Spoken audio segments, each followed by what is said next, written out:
Baromokja hív, menjünk közelebb, mezítláb lép a fény a vállunk fölé. A szél most lassú, mintha tudná, hogy ma csak mi ketten vagyunk itt. A só a bőrünkön, mint régi áldás, a víz szélén állva már más a világ. A szemedben csillan valami titok, és én már érzem, hogy ez több, mint ma. Gyere, ne szólj, csak nézd rám, a távolban minden elhalványul. A horizont is közelebb hajol, mintha minket figyelne a mély.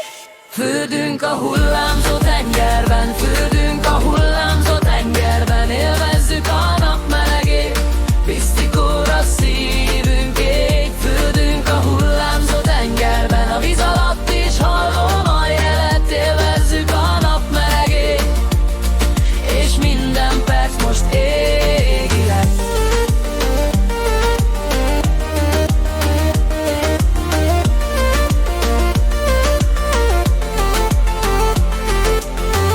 A hullám megemel, aztán visszaejt, de te nevetsz és én veled sodródom. Aranycseppek futnak le a karomon, mint valami régi szent ígéret. A levegőben lassú, puha fény lebeg, mintha egy álom nyitna kaput, és amikor a víz rám zárja a karját, érzem, hogy itt van a csoda veled. Gyere, ne szólj, csak nézd rám, a távolban minden elhalványul.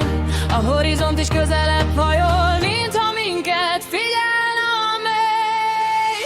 Fürdünk a hullámzó tengerben, fürdünk a hullámzó tengerben, élvezzük a nap melegét, misztikú a szívünk ég. Fürdünk a hullámzó tengerben, a víz alatt is hallom a jelet, élvezzük a nap melegét, és minden perc most élünk ég. Ha eljön az este, bennem marad a só íze, a fény, a csend. A part mesél majd rólunk még, hogy egyszer itt két lélek volt, és ha visszahív a messzesség, én akkor is ezt viszem tovább. A hullámok rajzát a tenyeremen, meg ezt a meleg, titkos nyarat. Fürdünk a hullámzó tengerben,